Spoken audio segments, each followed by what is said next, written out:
Pues muy buenas tardes y bienvenidos a esta transmisión. Eh, la verdad es que el Gran Premio no podía empezar peor de la manera que ha empezado para los españoles, pero bueno, hay cosas interesantes que contar y hay cosas interesantes que decir. Y de todas maneras, la temporada es muy larga, quedan muchas carreras todavía por delante y realmente no hay. No, no es un ultimátum, ¿no? De todo o nada. Pero sí, es verdad que ha sido un gran premio regular. El- la carrera de ayer, del sábado, la verdad es que Sainz tuvo una muy buena actuación. Y luego, bueno, hoy pues no ha podido hacer nada. Ha salido mal, lo mismo que Leclerc. Los Ferrari hoy no han conseguido salir bien y eso se ha notado. Y parece que Red Bull pues tiene ritmo. Pero bueno, vamos a ir analizándolo poco a poco. Imola además es un. El Dino y Enzo Ferrari es un circuito bastante peculiar y las condiciones tampoco han sido idóneas para algunos coches. Pero repito que ahora ya os lo iré comentando. Yo espero que hayáis podido, bueno, por lo menos ver la carrera, disfrutar de otras cuestiones. Poca lucha ha habido al final porque es verdad que los coches se han estabilizado durante la carrera. Solo había una zona de DRS. Eso también influye. Al final siguen siendo coches muy anchos y es muy complicado adelantar, ¿no? O conseguir adelantar en este circuito. Así que, eh, bueno, se ha visto hoy claramente. Y nada, si tuviera que poner notas a este Gran Premio a más de un piloto y coche, muchos necesitan mejorar. Realmente han brillado menos pilotos de lo que pudiera ser esperable.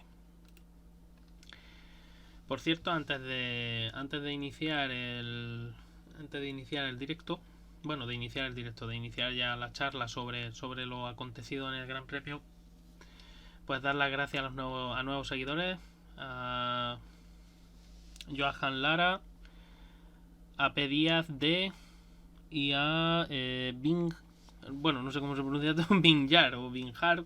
Bueno, pues bienvenidos al canal. Espero que disfrutéis de estos directos y nada, sin pues saludos desde aquí, desde España.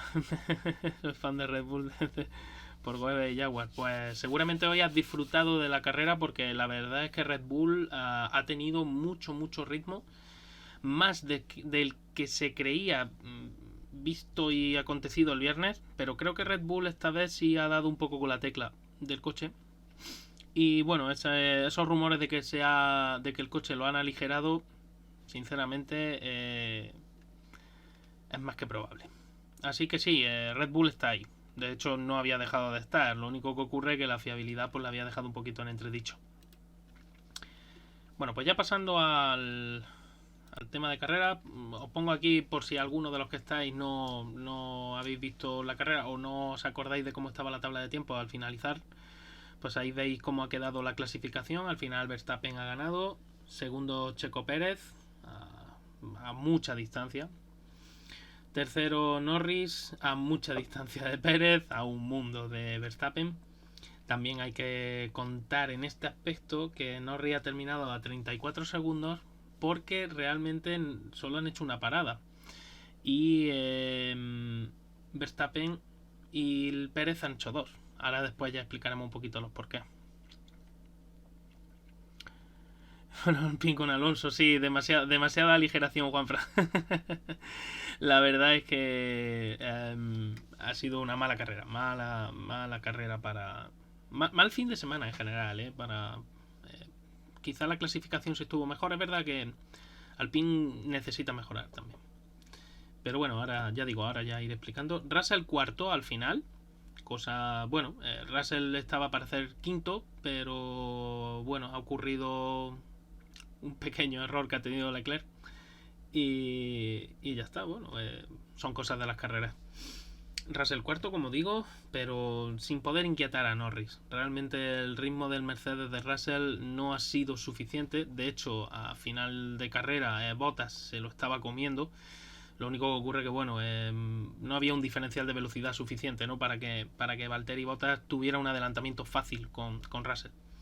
Pero bueno, ahí veis los tiempos, 42 segundos, 43 de Bottas. Veis a Leclerc, para quien no haya visto la carrera y no la haya visto finalizar y se sorprenda de ver a Leclerc ahí, Leclerc ha estado toda la carrera en tercera posición, rodando en la tercera, en la segunda. Realmente sin poder inquietar no ha podido inquietar a Verstappen. Eso es la verdad.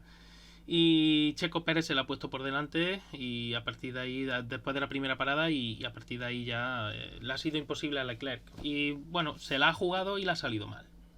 Ya está, no hay más que añadir. Leclerc a 56 segundos, a 1 minuto 1 segundo Yuki Tsunoda. La verdad, una carrera bastante regular del piloto y digo regular no como malo, sino regular de un ritmo bastante bueno de Yuki Tsunoda. Sebastian Vettel también, buena carrera de Sebastian, octavo, la verdad. No ha estado inmerso, ¿no?, en lucha con otros coches, por lo menos no ha tenido una carrera bastante tranquila en ese sentido, pero hay que mantener el ritmo para que no te alcancen. Magnussen el siguiente a 5 segundos de Vettel, pero fijaos ya, coches que solo habían hecho una parada a un mundo de Red Bull y incluso diría que a un mundo de Norris. Es increíble el ritmo que ha tenido el McLaren con Norris, ojo, porque con Ricciardo la cosa ha sido muy diferente. Magnussen con el Haas, repito, noveno, y el último puesto que da posibilidad de puntos en la carrera del domingo, Stroll, con el Aston Martin, pues doblado. La verdad es que ha habido una lucha bastante interesante por esos últimos puntos entre Magnussen, Stroll, Albon, Gasly, incluso Hamilton, que estaba ahí. Pero las posibilidades de movimiento eran mínimas, porque en cuanto dos coches tengan DRS, dispongan de DRS, se estorban el uno al otro. Y al final no consiguen el objetivo. Ocon con el Alpine 14. Ojo, porque Ocon había terminado por delante de esos coches, pero recibió una penalización de 5 segundos y por lo tanto, pues le adelantaron todos los que venían por detrás de él. Por un unsafe release en la parada. En fin, la carrera de Ocon también y del Alpine en general este fin de semana, a pesar de la buena clasificación de Fernando el viernes, para olvidar. Su Wan Yu con el Alfa, el 15, también otra carrera para olvidar. Sin ritmo ninguno. Latifi, estamos viéndolo. Albon ha estado luchando con el mismo coche, con Stroll, con Gasly. Es verdad que no tenían mucho ritmo, pero sí ha estado luchando ahí con ellos.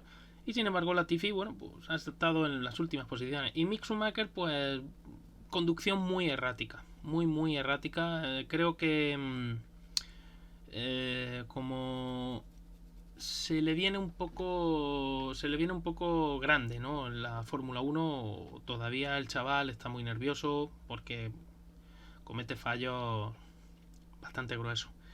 Y luego Ricciardo ha tenido una carrera que se le ha condicionado todo en la salida, iba a decir en la primera vuelta, pero es que no ha llegado a ser ni la primera vuelta completa. En la salida, en la variante de Tamburello, se ha tocado con Sainz y a partir de ahí ya ha condicionado toda su estrategia de carrera. Ricciardo ha tenido que ir a remolque del resto de pilotos y a la espera de un safety car, de una lluvia que volviera, que le diera algún chance, ¿no?, de poder conseguir algo. Realmente una carrera muy complicada, muy difícil para Dani Ricciardo hoy. Y ya lo veis ahí con esas 3 paradas. Lo ha intentado todo, pero es que no le ha salido nada. Y la lectura, ya digo, de este fin de semana es que Red Bull estaba ahí, no se había ido, que Ferrari siguen siendo fuertes. Yo pienso que Ferrari sigue teniendo un coche realmente muy bueno, realmente muy bueno. Muchísimas gracias al señor Eccleston Enclengeston por seguirme y por ese seguimiento. Y nada, pues encantado de que estés por aquí y nada, que disfrutes de este canal. Lo dicho, lo que estaba diciendo, Ferrari sigue teniendo un muy buen coche, muy completo. Quizá este fin de semana no han podido rematar el resultado como les hubiera gustado. Se le han atragantado un poquito a las Pirelli de este fin de semana. Y nada, yo creo que el próximo Gran Premio a lo mejor se ve otra vez alternancia. Realmente no hay tanta diferencia entre Red Bull y el Ferrari. Quizá aquí, repito, el Red Bull, por las temperaturas a las que se estaba disputando el Gran Premio, esa lluvia, esas condiciones y el tipo de pista que es, a Red Bull no le ha venido mal la carrera. Y los compuestos que eligió Pirelli. Interesante, no obstante, porque hemos visto que no. Que como diría el refrán, como diría la canción, no estaba muerto que estaba de parranda, ¿no? Red Bull. Si consiguen arreglar esa fiabilidad, hay mucho mundial todavía que cortar. Lo que sí se observa ya es que fuera de lo que es Ferrari y Red Bull, no hay alternativa. Actualmente no hay alternativa al dominio de esos dos equipos. Y para ganar una carrera tendría que ser una catástrofe para los dos equipos, para los dos. Conseguir un podio no, ya lo habéis visto, ha sido una catástrofe para Ferrari, pero y Norris ha estado ahí con la caña, pero realmente Norris ha estado rodando muy lejos, sin posibilidad de poder disputarle a Leclerc el tercer puesto del podio hasta que Leclerc ha cometido el error. En otro orden de cosas, os iba a enseñar, como siempre hago, bueno, enseño los gráficos de Pirelli. Os iba a enseñar, antes de empezar la carrera, los neumáticos que tenían disponibles cada piloto. Es curioso, me ha llamado la atención porque tanto Pérez como Verstappen se habían guardado dos juegos de nuevos, de duros, de neumáticos duros nuevos, frente a un solo juego que se habían guardado Hamilton-Russell, por ejemplo, Leclerc-Sainz. Alonso también tenía un juego, pero bueno, teniendo en cuenta sus rivales, Pérez, Verstappen dos juegos, Leclerc, Sainz un juego solamente de duro. Luego de neumáticos medios, mucha gente tenía tres juegos nuevos de neumático medio. Y de neumático blando, es curioso porque Ricciardo tenía dos juegos, pero bueno, Ricciardo ha estado en otra liga toda la carrera. Pero en general, mayoría de gente con uno o incluso ninguno, ¿no? De juegos nuevos, lo que son juegos nuevos, de blando. Y me ha parecido curioso, ya digo, simplemente veo que en Red Bull ya no se fiaban del neumático medio y por si acaso tenían la baza del duro. Respecto a la estrategia que nos proponía Pirelli antes de empezar la carrera, que era esta que estáis viendo aquí en la pantalla, de la vuelta 22 a la 29 decía la estrategia más rápida, ojo, si salías con el medio, de la vuelta 22 a la 29 decía que iban a durar los neumáticos. Ahora vamos a ver lo que ha ocurrido también porque es muy interesante. Esto era, claro, eran las ventanas de estrategia en cuanto a una carrera iniciada en seco, pero es que la carrera no ha sido iniciada en seco y eso ha condicionado mucho también la estrategia. De la 22 a la 29, yo creo, sinceramente, que con las temperaturas que ha habido hoy en el circuito de Imola, si no hubiera llovido y hubieran arrancado en seco, si alguien hubiera salido con el, porque creo que más de uno se la hubiera jugado con el neumático blando, si alguien hubiera salido con el neumático medio, puedo asegurar que seguramente, acabo de decir acabo de decir una tontería, pero bueno, puedo asegurar que esa vuelta de la 22 a la 29 se podría haber estirado un poquito más, seguro. Seguro que más de un equipo hubiera intentado estirarlo, para luego no ir un poco con el gancho con el neumático duro. Porque en realidad el neumático duro era una incógnita.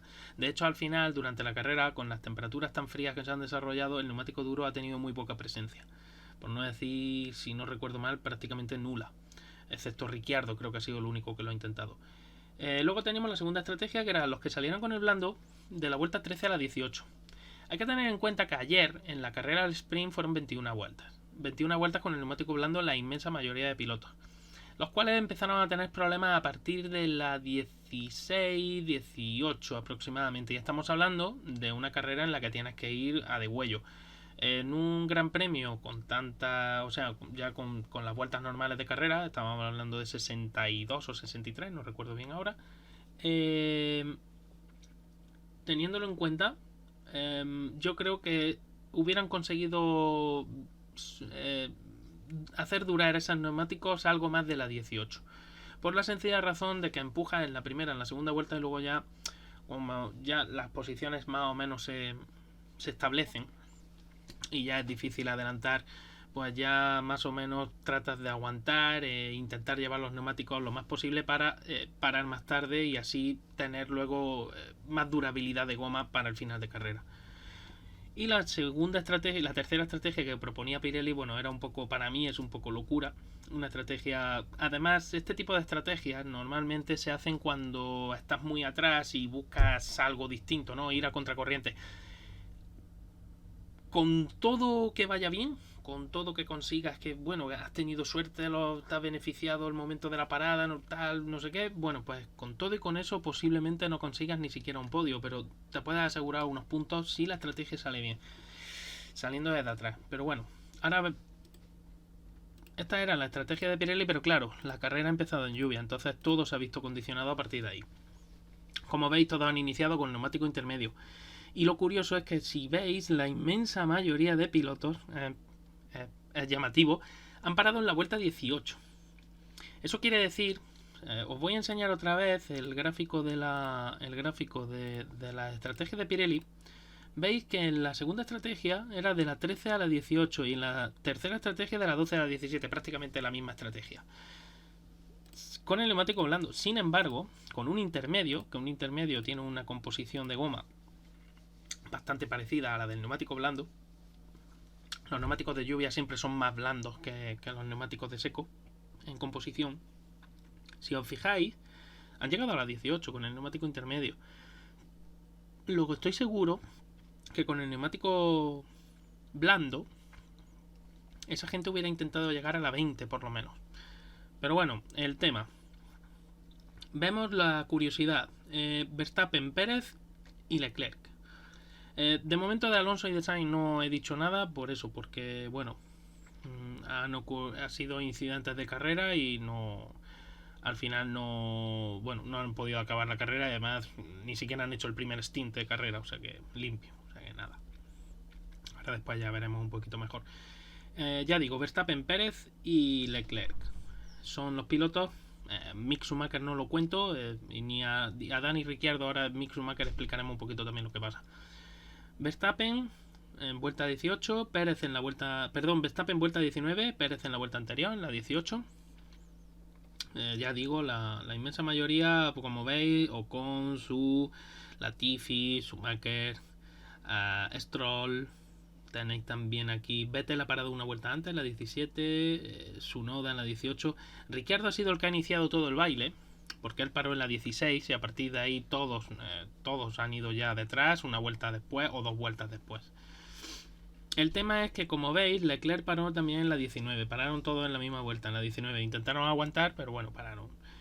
Luego con el neumático medio, la cosa ha estado pues que Verstappen realmente tenía un colchón lo suficientemente... suficiente, ¿no? Para poder jugar un poco con la carrera. Se mantenía normalmente entre los 10-12 segundos con respecto a Pérez. Y Pérez y Leclerc han tenido una lucha bastante bonita, sobre todo cuando Leclerc ha salido de boxes y la verdad, y Pérez, que había parado una vuelta antes, venía con el neumático más caliente, ha podido adelantar a Leclerc. Luego Leclerc, bueno, pues ha tenido que aguantarse detrás. Y luego ha llegado un momento interesante de carrera, como veis aquí en el gráfico de las paradas. Veis que Leclerc en la vuelta 49 decide parar y poner neumático blando nuevo. ¿Por qué Leclerc decide parar en la vuelta 49 y poner neumático blando nuevo? Bueno, Leclerc estaba a 2 segundos y pico, 2 segundos con 5, 2 segundos con 6, creo recordar, de Pérez en ese momento. ¿Qué ocurre? Pues que si yo pongo el neumático blando en ese momento, puedo intentar el undercut, pero claro, este año las mantas térmicas solo pueden estar a 70 grados en el neumático y además hay que retirarlo y hay que sacarlo y el neumático se sigue enfriando.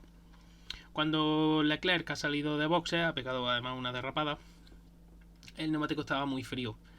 Sin embargo, este gran premio, Red Bull ha hecho funcionar mejor ese neumático.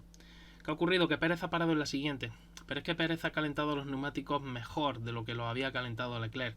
Así que al final el intento de undercut de Leclerc ha quedado en agua de borraja. no ha podido hacer nada. Nos pregunta Real en Clenkstone, no entendí cómo con Hamilton y otros no pararon antes. Pues la verdad es que yo tampoco lo entiendo, porque observando los sectores, cuando Ricciardo ha salido, el primer sector nunca se tiene en cuenta porque además sales de boxes y realmente es muy difícil. Si no tienes disponibles los microsectores no te das cuenta. Eso los equipos sí lo tienen. Y seguramente todos los equipos estaban monitoreando a Ricciardo, estaban siguiéndole. Lo curioso es que en el segundo ha hecho récord del segundo sector. Bueno, récord personal, no récord de la pista. Y estaba rodando en ese segundo sector, si no recuerdo mal, en ese momento creo que ha sido bastante más rápido que los de delante, que Verstappen, que Pérez, que Leclerc. Bastante más rápido me refiero a lo mejor a medio segundo incluso. Y luego en el tercer sector ha vuelto también a hacer el mejor personal. Y creo que los equipos de lo que no se fiaban era de ciertas circunstancias.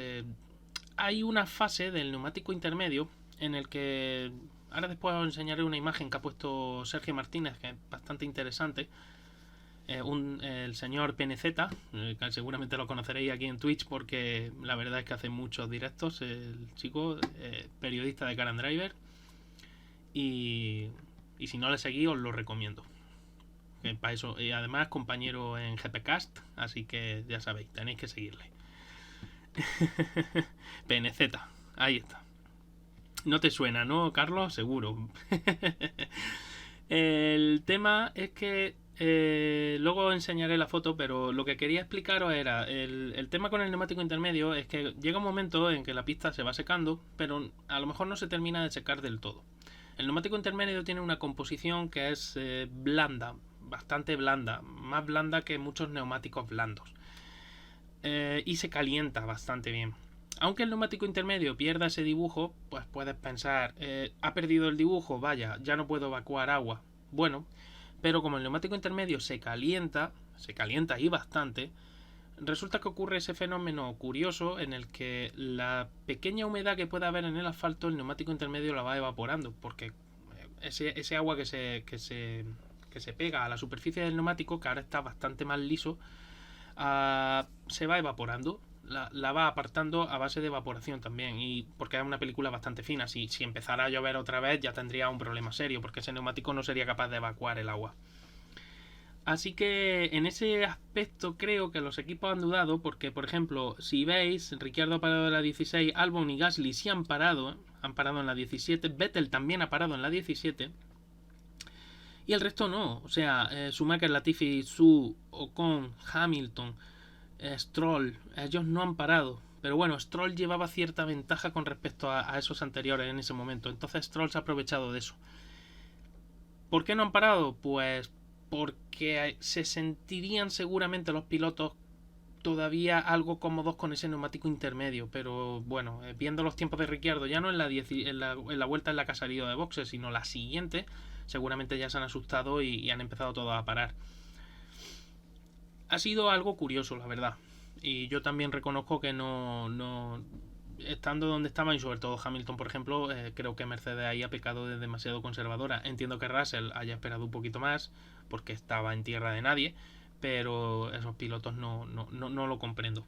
Pero bueno, a toro pasado es fácil opinar.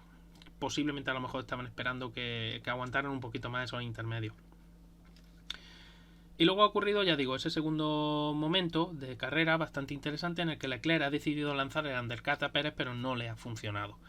Y entonces a partir de ahí Leclerc ha ido a remolque, ha ido jugándose, estaba 7-8 décimas de Pérez, ha ido jugándosela para intentar adelantar a Pérez, y en la variante alta, la ribacha alta, pues ha tocado el piano interior. Más que tocar es que se lo ha comido entero, el coche ha botado muchísimo y luego ya no ha podido recuperarlo. Ha tenido mucha suerte de que el toque con las barreras ha sido lateral, muy perpendicular a lo que es el eje de la rueda, porque si es un poco en giro y un poco más fuerte hubiera tenido problemas serios. Y bueno, ha roto el end plate del ala delantera y eso pues condiciona muchísimo el comportamiento de estos coches. Así que al final ha tenido que volver a parar, y de ahí que Leclerc al final haya terminado por detrás de Bottas, de Russell y de Norris. En fin, al final ya digo, fin de semana un poquito chof para para la propia Ferrari, pero bueno, esto son las carreras, no tampoco nos vamos a rasgar las vestiduras y quedan muchas todavía por delante. En otro orden de cosas, pues veis que muchos pilotos, bueno, Vettel por ejemplo ha terminado la carrera con un medio usado. Magnussen y Stroll. Magnussen se le han venido abajo las ruedas al final, ojo, y eso lo ha notado. Y por otro lado, si veis, Schumacher también estuvo con el medio usado, Mick Schumacher, y luego ya puso el blando. La carrera de Mick, la verdad es que ha sido regular, pero en este caso no lo digo por como su noda, sino que realmente es que ha sido una carrera mala. Y bueno, Leclerc ha terminado con el blando usado porque ya no tendría otro juego disponible de blandos nuevos. Y al final, pues Verstappen y Pérez han podido terminar de una manera bastante cómoda el Gran Premio. Sin más problemas, la fiabilidad esta vez no le ha pasado factura, veremos a ver en el siguiente Gran Premio. Sí, Honda ya va solucionando esos problemas. El tema del porpoising, el tema de esos botes, de ese cabeceo del coche, está haciendo que muchos elementos externos al motor, es decir, dispositivos periféricos, pues, para que lo entienda la gente, con respecto a esos motores, a esas unidades de potencia, pues están sufriendo con esos botes y esos rebotes, esas sacudidas, esa fuerza G y elementos que no estaban diseñados a priori para eso. Entonces todo eso hay que cambiarlo también y por lo tanto pues los equipos van aprendiendo carrera a carrera. Todo eso irá mejorando, ojo, no me cabe la menor duda. Pero bueno, habrá que tener paciencia con ello. Y ahora os iba ya a enseñar, iba a entrar en materia, ¿no? De lo que es la técnica. Y estaba aquí en la cuenta de Nicolas Carpentiers, NicolasF1, arroba NicolasF1 en Twitter, y de Italia. Os la recomiendo también bastante, suele poner bastante imágenes muy interesantes de la evolución técnica de la Fórmula 1. Aquí lo que estáis viendo es todo lo que es la sujeción mangueta, la mangueta de la rueda trasera del C42 y de Alfa Romeo. Lo único que se observa aquí es el cambio de esta superficie, que la veis señalada con la flechita, o nos la señalan los chicos de Nicolas Carpentiers.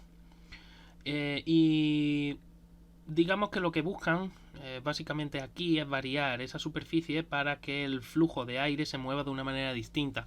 Lo que veis detrás, que os señalo aquí con el marcador, esa zona de ahí, o aquí me da igual, ese área, es el conducto de freno. Realmente es la entrada a ese conducto de freno trasero para refrigerar esos frenos.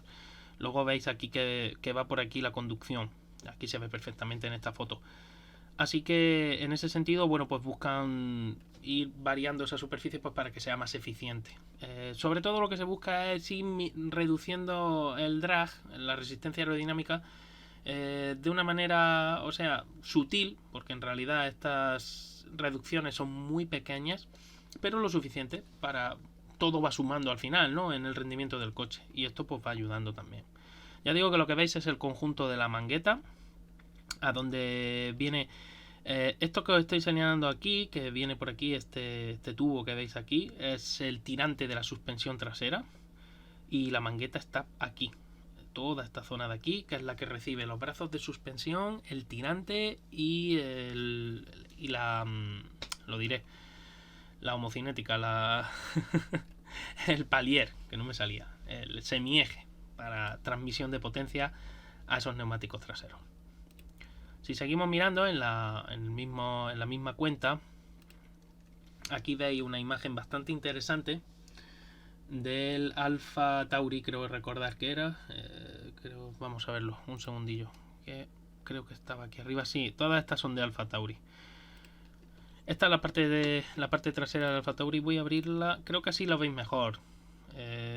La parte trasera del Alfa Tauri, veis este es el viejo, como está un corte bastante más recto, como los equipos van aprendiendo poco a poco, y como aquí este borde de fuga, que es de este fondo, pues veis cómo ya va cambiando, cómo se le van haciendo diferentes diseños. Este hueco no me extrañaría en absoluto que lo que busque realmente es canalizar aire, digamos, ser capaz de evitar que ese aire llegue a la zona frontal del neumático trasero para que el neumático trasero genere, o sea, reducir la resistencia aerodinámica que genera ese neumático trasero.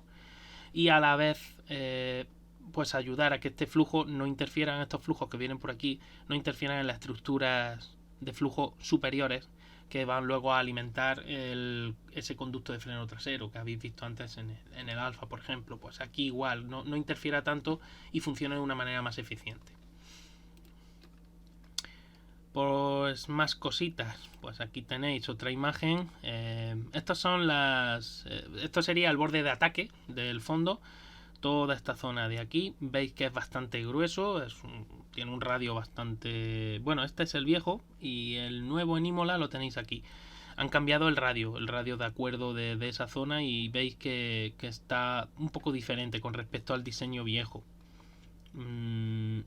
De hecho aquí, sí, aquí hace la comparativa, aquí debajo. La realidad es que han abierto un poquito más ese área, ahora tienen un área de control un poquito mayor al haber levantado ese borde de ataque. Y luego el borde de ataque es muy importante diseñarlo bien, con un radio de acuerdo que esté bien hecho, porque en todo perfil aerodinámico, en el borde de ataque hay un punto de tangencia entre la curva superior, la curva del extra 2 y la curva del intra 2. O si es un alerón, pues sería la curva del intra 2, que sería la superior, y la curva del extra 2, que sería la inferior. Como las curvaturas son distintas, muchas de las veces son diferentes, se busca un punto de tangencia. Y es muy importante calcular bien esas curvaturas para que el borde de ataque pues funcione de la manera más eficaz posible y haga que el perfil también sea más eficiente y eficaz a la vez, las dos cosas. Así que ya digo, aquí lo que buscaban Alfa Tauri y lo que van a buscar todos los equipos, no solo Alfa Tauri, es aumentar el volumen de control. Estas fences, como las llamaban, realmente lo que buscan es canalizar bien el aire, echar todo lo que no te interese de debajo del fondo y trabajar con el aire que tú quieres trabajar realmente. Todo eso es muy importante, ese diseño curvo, para que esté bien hecho.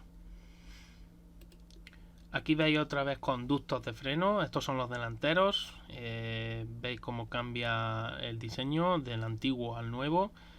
Y todo esto, bueno, es al final, con este tipo de estructuras, no solo ya alimentas de aire frío o aire fresco al freno, sino que es importante hacerlo de una manera eficiente, ese diseño interno que es muy importante y que muchas veces los equipos ocultan.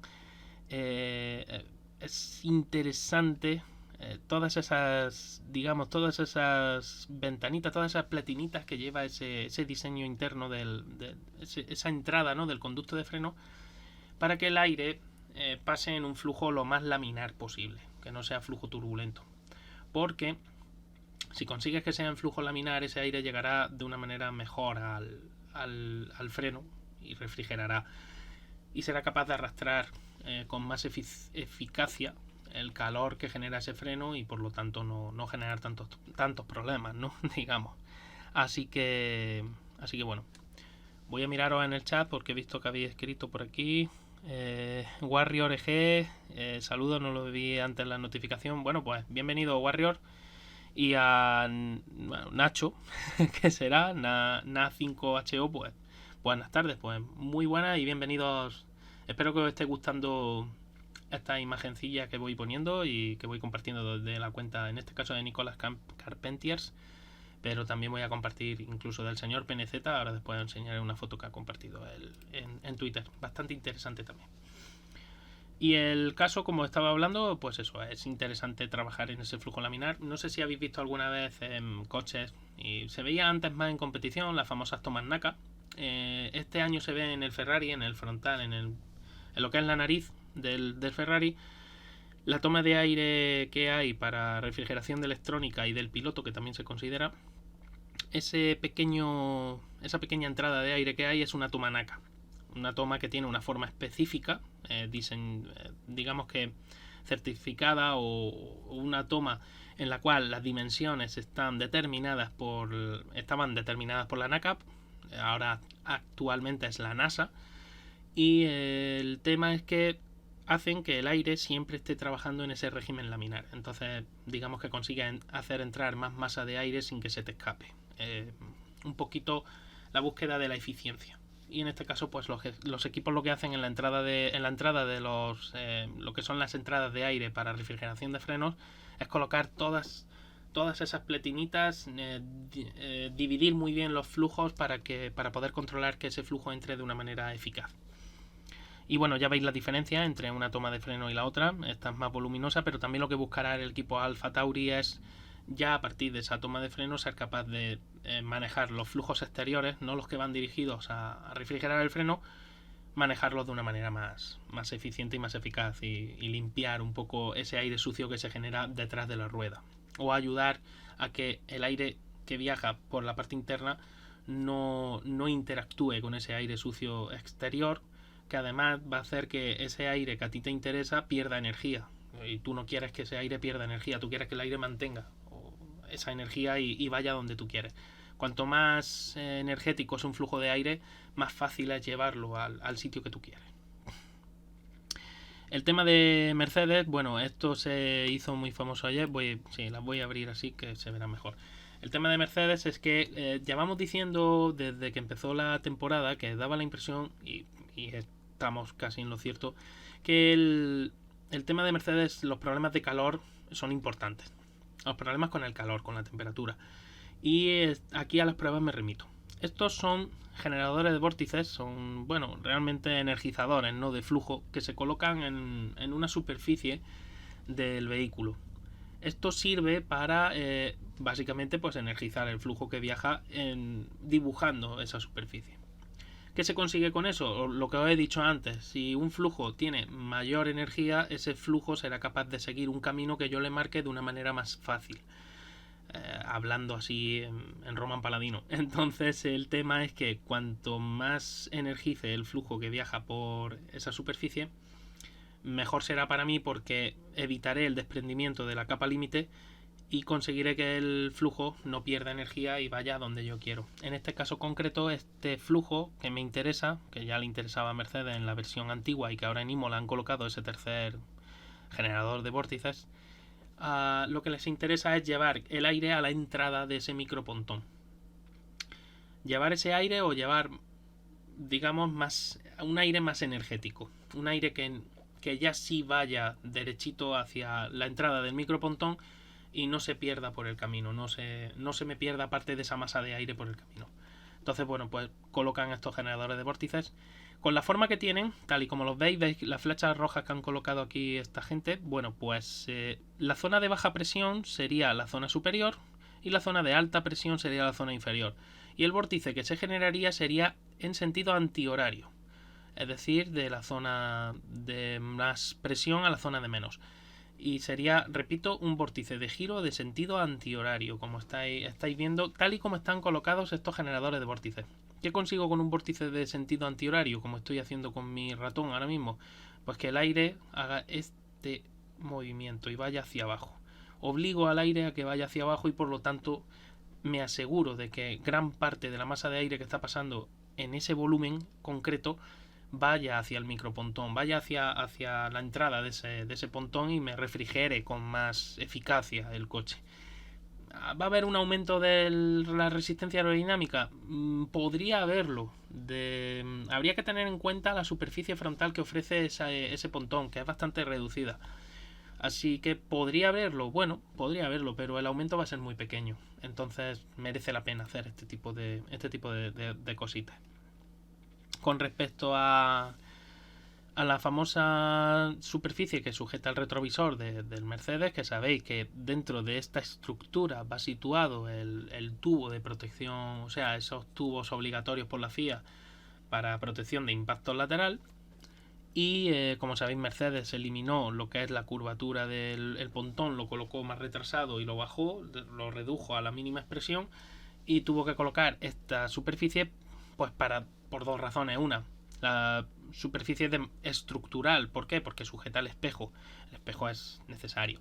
La segunda, pues que necesitaba que fuera aerodinámica y que ayudara, porque yo he reducido mucho ese tamaño del pontón y tengo problemas con el aire que viaja en esa zona. Entonces necesito un elemento aerodinámico que haga que el flujo que viaja por toda esta zona vaya hacia el capó motor, hacia la parte inferior del pontón, vaya dibujando toda esa zona para que luego se dirija a la parte inferior y vaya hacia los wing y no se vaya hacia afuera, que el aire de manera natural lo que trataría de hacer es marcharse.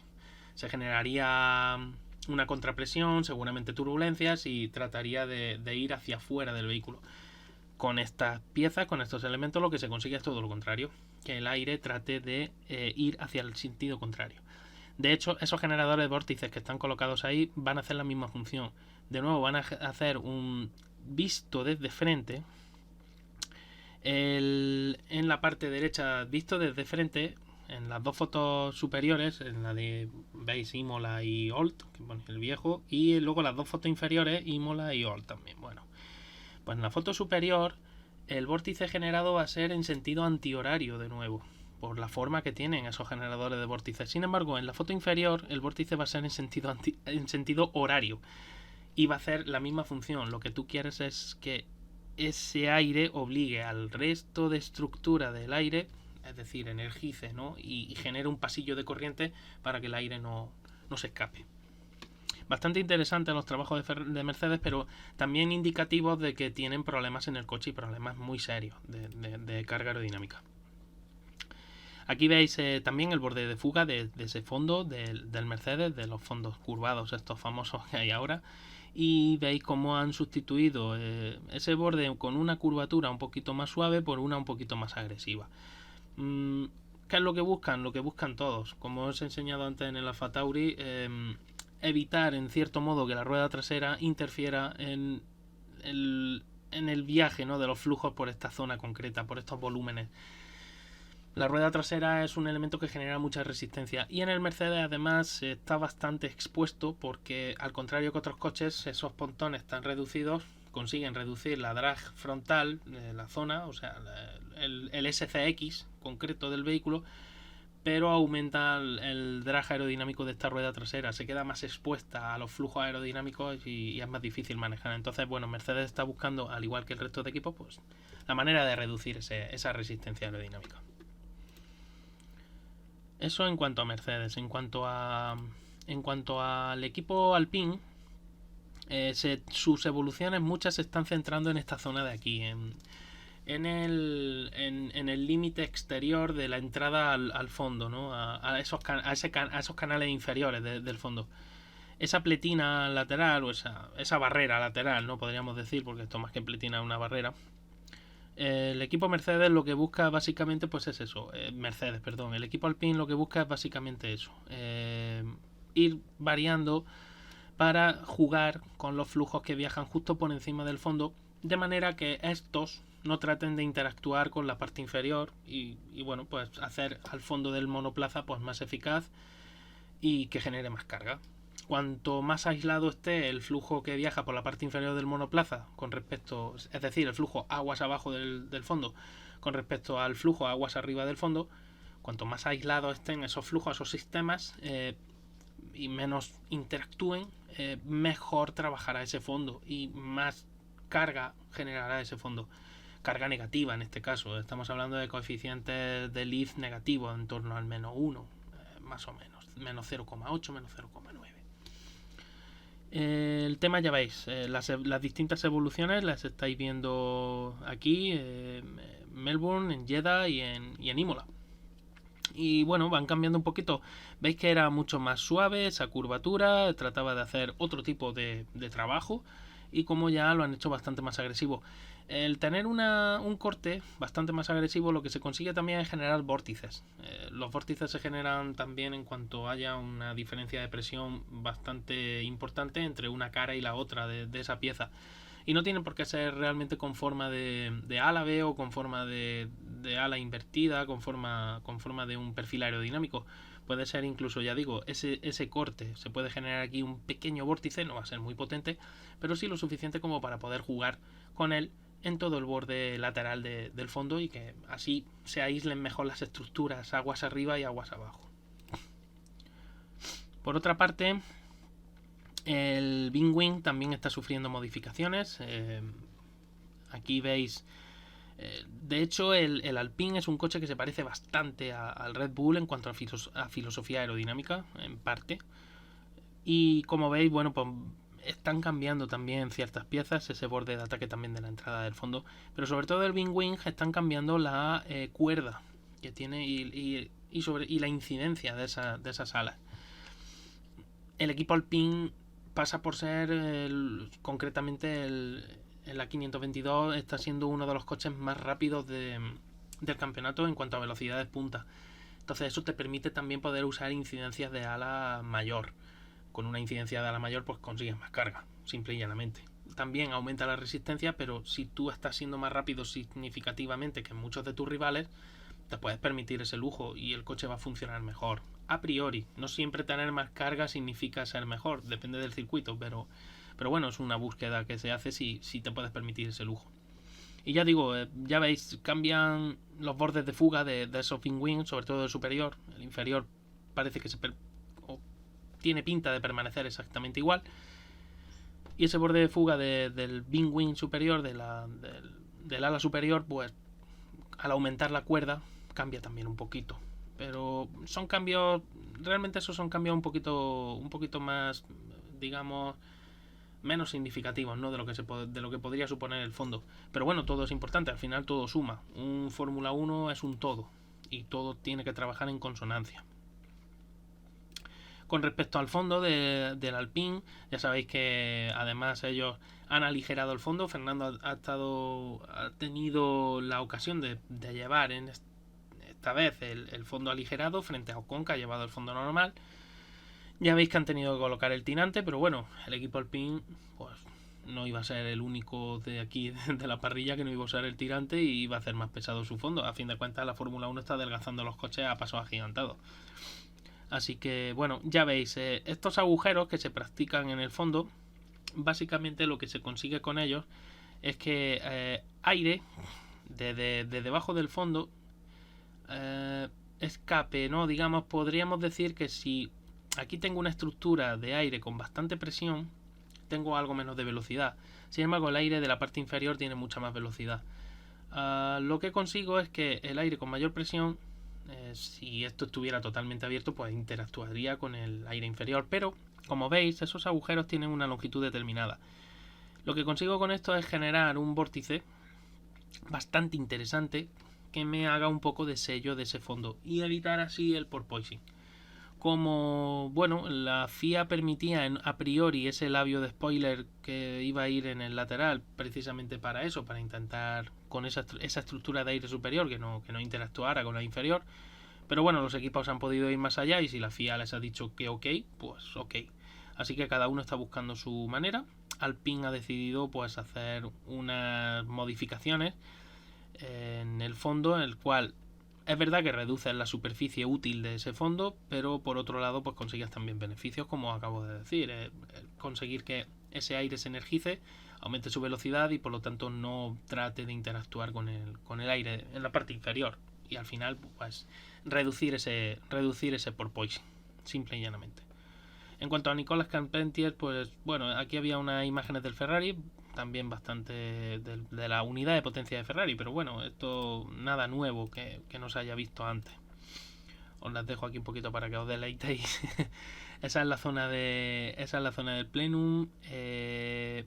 Ahí debajo está la culata. Toda esta zona es la de admisión de aire y los turbos y demás que estarán colocados, pues por ahí deben de ir, porque estas conducciones que hay aquí son de aire.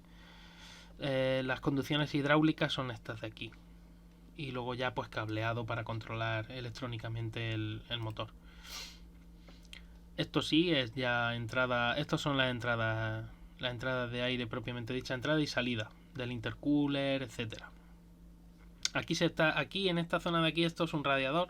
Puede ser radiador de agua-aceite, puede ser radiador solo de aceite o solo de agua. Y aquí lo mismo, otra imagen ahora del otro lado con la misma configuración.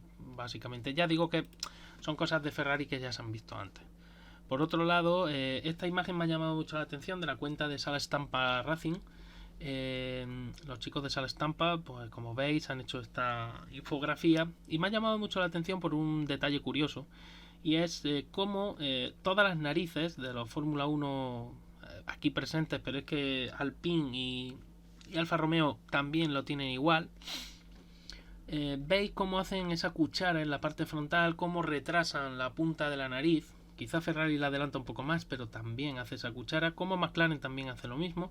Sin embargo, Mercedes no. Mercedes une la punta de la nariz con todo el plano principal del coche, del ala delantera.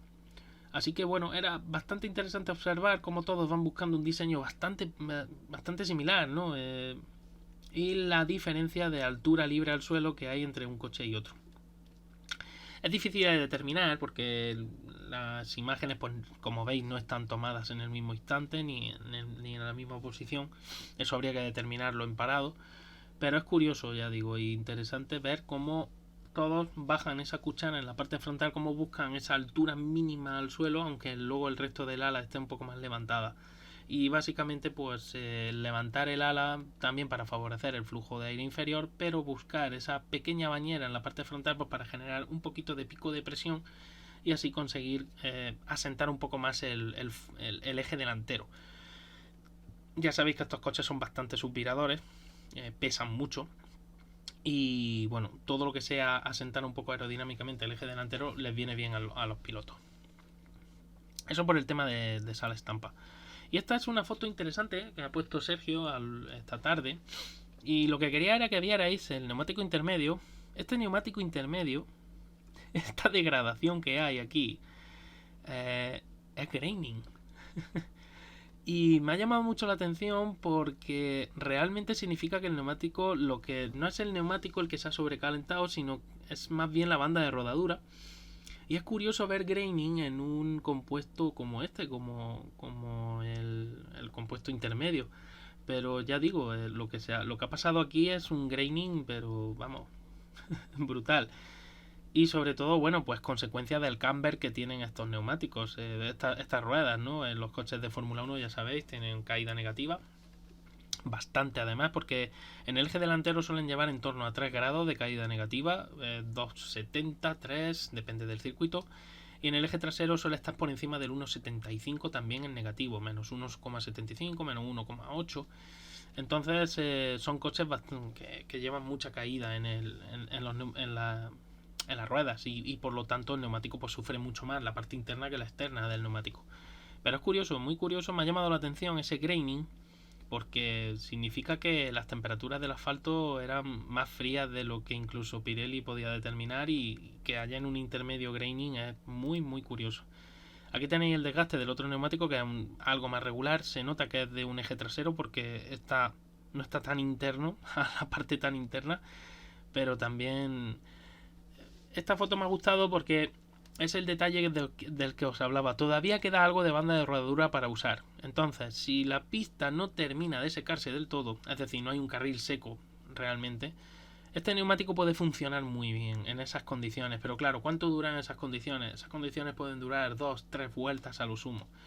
Entonces, en ese plazo de 2-3 vueltas es cuando tienes que buscar realmente tu parada ideal, tu parada lógica.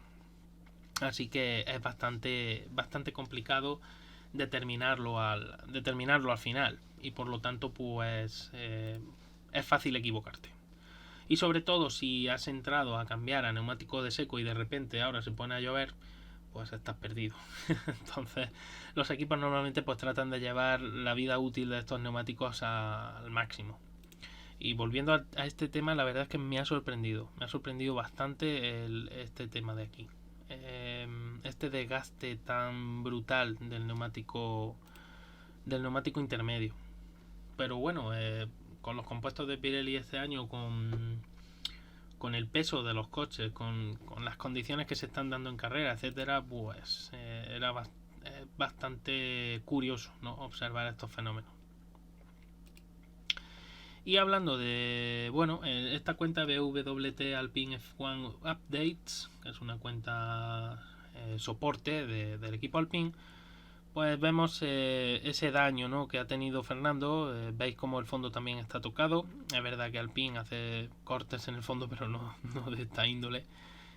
Y bueno, desgraciadamente con un daño semejante así en un coche actual, pues es imposible terminar una carrera, porque además corres el peligro de que las altas presiones que se están generando en esta zona terminen por arrancar todas estas tapas, terminen por arrancar esas, etcétera. Los tornillos de sujeción están diseñados para soportar la presión positiva que se le ejerce desde fuera, pero normalmente no están tan pensados para esa presión interna, para esa presión negativa que se puede generar, esa presión positiva, perdón, que se podría generar, o esa contrapresión que se podría generar en la parte interna debido a este agujero que hay aquí abierto.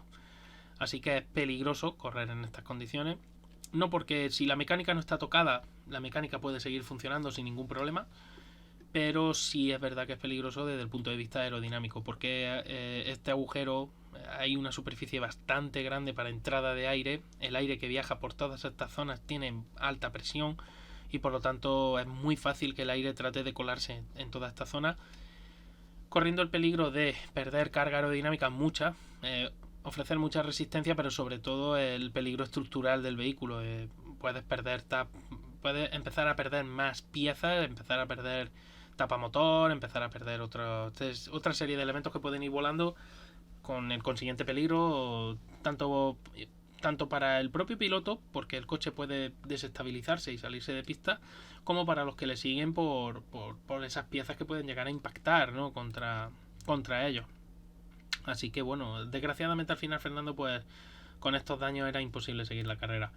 De todas maneras, hemos visto el ritmo de Ocon. El de Fernando era algo ayer, parecía que era algo mejor.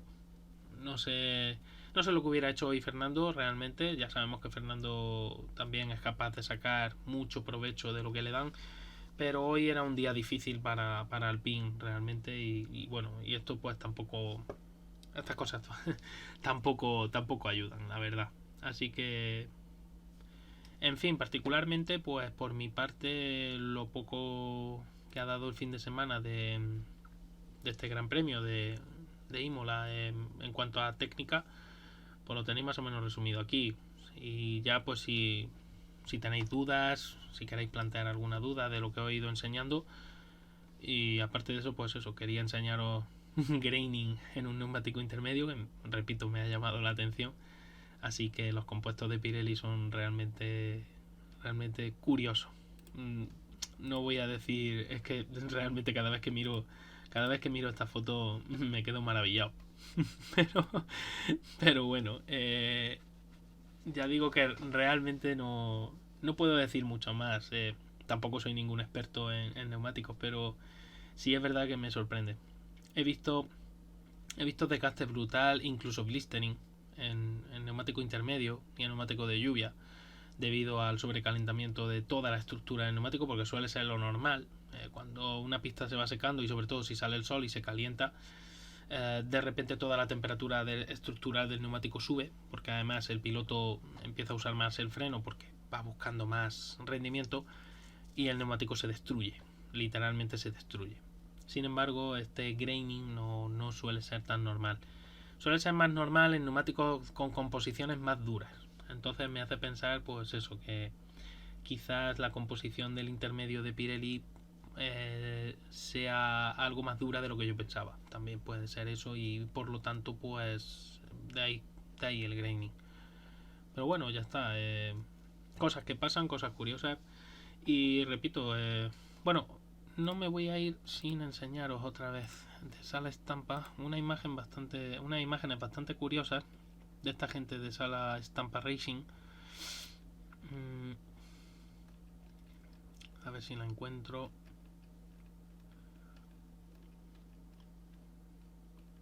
Aquí está. La comparativa del paso por la variante alta entre Checo Pérez y Leclerc. Leclerc no, Sainz, perdón. Estoy yo también como lobato ahora, confundiendo. Interesante por las diferencias de diseño tan, hombre, está claro, ¿no?, tan significativas que hay entre un coche y otro. Por ejemplo, del Red Bull llama mucho la atención la pull rod delantera, el esquema muy diferente al que se ha usado históricamente en Fórmula 1. Ya sabéis, Paul Rod usó el Minardi PS01, Paul Rod usó luego el Ferrari de los años de Fernando Alonso en Ferrari, años 2012, 2013 estuvo usando Paul Rod de delantera y 2011 no recuerdo, pero creo que también. Pero esta Paul Rod tiene una curiosidad bastante interesante. Es esa geometría antihundimiento bastante peculiar en Red Bull. Han hecho que el brazo superior, veis, el brazo adelantado, la parte adelantada, que es esta que os señalo con, no sé si veis, supongo que sí lo veis. Esa parte superior está muy adelantada con respecto a la parte inferior y como la altura también varía muchísimo. ¿Cómo se hace y qué es lo que busca esa geometría? Bueno, lo primero de todo es aerodinámica, es decir, que el flujo que viaja aquí y aquí, esta parte del brazo de ese triángulo superior no influya y vaya muy bien hacia la zona de refrigeración del coche y otras estructuras. Y la segunda cuestión es que trabajando con esa geometría a la hora de la frenada consigas que el coche no baje tanto su altura. A ver, esto es como todo. Luego después trabajas con endurecimiento del muelle, endurecimiento del amortiguador, pero en realidad con esta geometría ya consigues bastante. Lo que pasa es que luego hay que ponerlo a punto, hay que, digamos, el tema reglajes de una suspensión delantera Bull Rod es algo más complejo que el tema reglajes de más complejo o más laborioso, ¿no? Más trabajoso que el tema reglaje de una suspensión push rod. Pero aparte de eso, cinemáticamente funcionan igual. Lo que ocurre que, bueno, aerodinámicamente y ese tema de reglaje, como acabo de decir, pues es diferente. Me llama la atención también, bueno, no me llama la atención tanto que las violetas de la dirección y el brazo inferior pues estén prácticamente coincidiendo, ¿no? En la parte inferior eso lo hacen mucha gente, muchos equipos, llevar las masas hacia abajo. No tiene otro motivo. Bueno, aerodinámico, pero aerodinámico es todo. Al final no todos los brazos de suspensión se tratan de hacer lo más aerodinámicos posible. Y veis el tirante de la suspensión, ese tirante que lo veis aquí, que va bastante inclinado. Y bueno, ese tirante también te condiciona la altura del coche. En este caso concreto, como estos coches del año 2022 tienen un morro más bajo y más largo, digamos que Red Bull ha tenido ahí ventaja con respecto, por ejemplo, a un Ferrari del año 2012. El Ferrari del año 2012 se enfrentó al problema de que los morros tenían aquel famoso escalón que exigió la FIA por seguridad y demás temas, ya sabéis, mandangas.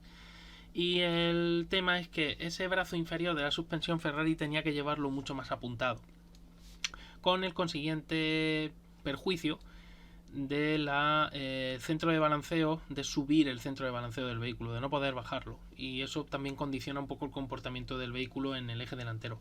En el caso de Red Bull se han aprovechado de que no tienen que colocar ese brazo superior tan alto y por lo tanto ese tirante, ese pull no tiene por qué ir tan apuntado. En el caso de Ferrari pues es totalmente distinto. Es más, el triángulo superior es bastante plano, el triángulo inferior muy alto, eso favorece muy bien los flujos aguas abajo, al final hay menos estorbo. Y luego la violeta de dirección va aparte, o sea, va por debajo del triángulo superior, pero va en una estructura aparte, también aerodinámica, para, bueno, pues que no interfiera en esos flujos, o que interfiera a lo mínimo. Tirante de la suspensión hacia arriba, ya sabéis, en la tipo push, en una suspensión tipo push, se llama push de empujar. Cuando la rueda sube, este tirante empuja al conjunto elemento elástico y amortiguador.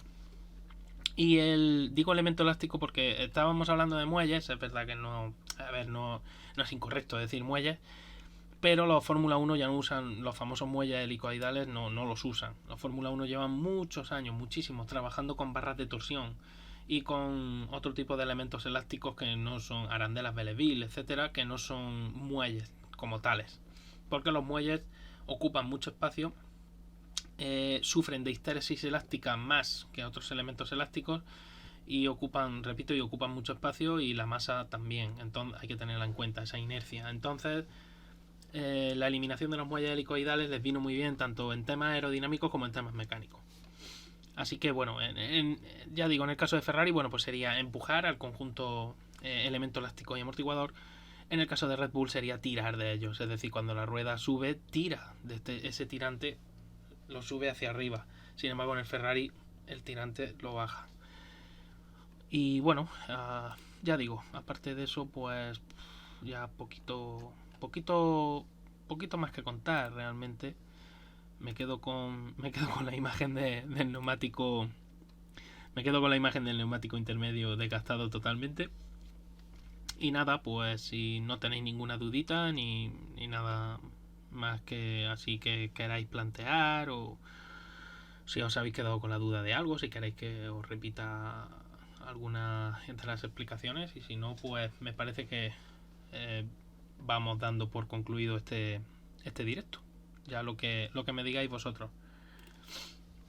Mientras voy mirando por si a ver si hay gente por aquí o quién deja de haber.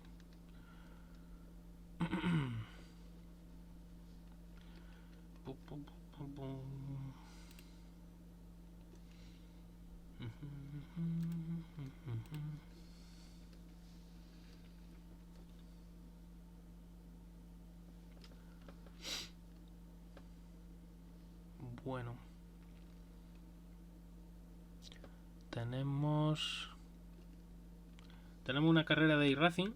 Hay un sorteo de un cockpit. Bueno, y juego gratis en Heikki 380 ES. London Eye. Esto está en directo, pero ahora mismo no conozco a nadie. Os voy a dejar con el... Vamos a ver qué hay por aquí.